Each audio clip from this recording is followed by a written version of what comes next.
When I said I wanted something lasting in a relationship, I did not mean syphilis.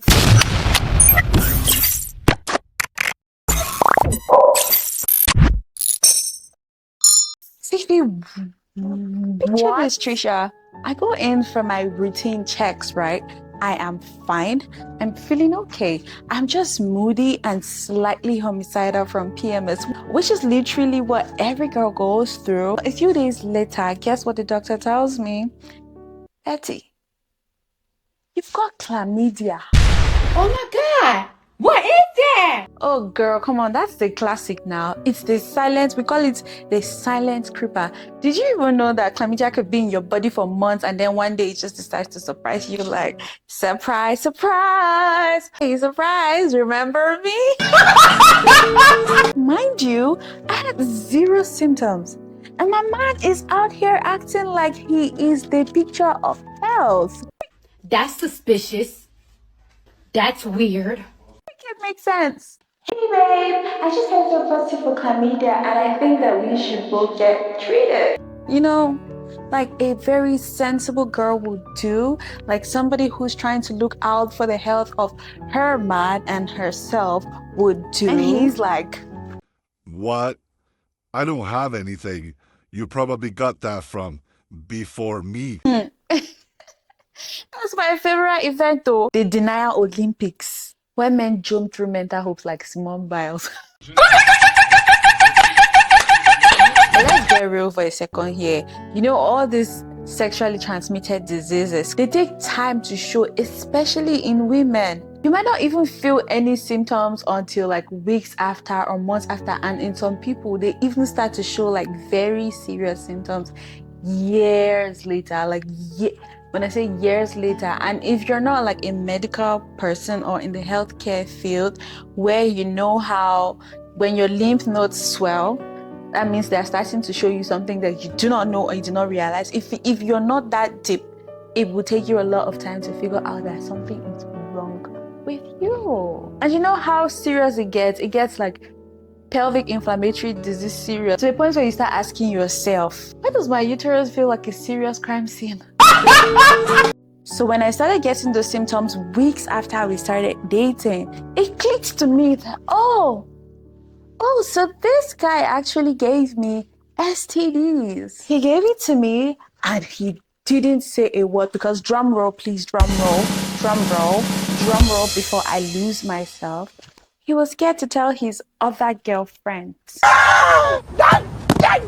Real talk, if you test positive for an STD, you have to tell your partner or partners. I don't know what you've been doing behind the scene inquiry. Why are you looking at me like that? Go and tell them or him.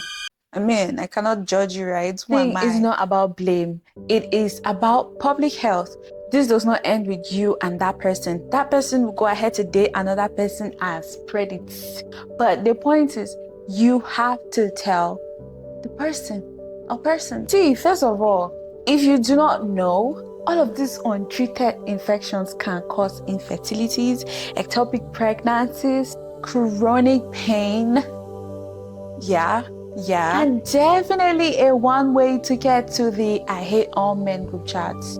You are going to be depressed. And I will not be there to help you, because this is the information that you need and I'm telling you now, Betty. Honestly, if he would have said something, I would have had more respect for him, but no. The man was so worried about not ruining the vibe. I mean, you cannot really overemphasize, right? Because there's nothing that kills the vibe more than a burning pee hole and betrayal. The worst part, treatment was literally one pill and that was it. He did not have to sacrifice a goat. All he needed to do was show up, take meds, ça va. Literally, like, it's done. Because what's so sad is chlamydia and gonorrhea are usually treated with like one-time antibiotic, but syphilis is like old school penicillin injection. It's literally not that deep. See, I'll be very honest with you. You and your partner needs treatment, because if not, people will be passing this thing around like a cursed volleyball. Oh girl, we call that the ping pong of shame. Let's talk prevention. condoms are still very much relevant. I'll be very honest with you, they are so relevant. You need to get tested regularly. You need to make it a habit to have those health checks regularly. We cannot overemphasize on the importance of checking up your health. Make sure you talk to that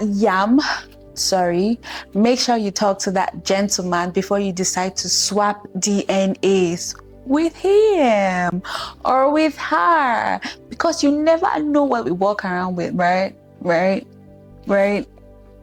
Yeah. Also, stop relying on vibes. You better start relying on lab results. If the only test he has ever taken is a BuzzFeed quiz, run. You know what I learned? Never assume. Always test. And if he flinches at the word clinic, he definitely is not ready. No, for real. STDs literally do not discriminate. They don't care about your relationship status, your star sign, how expensive your bed sheets are. You should care so much about your health and your partner, because why would you even be in a relationship with somebody that you cannot be open about your health to? You are the devil's incarnate. Yes, I said it. So be smart, be safe, and for crying out loud, don't let fear make medical decisions for you. If you've learned something from this video or basically just laughed through your trauma, don't forget to hit the like button, subscribe, and share with somebody that you feel like low-key needs this information, because you cannot really come out straight to them like that, you get. But that's still... Thanks for watching. And what does Betty have to say? And don't date anyone whose medical history is a mystery novel.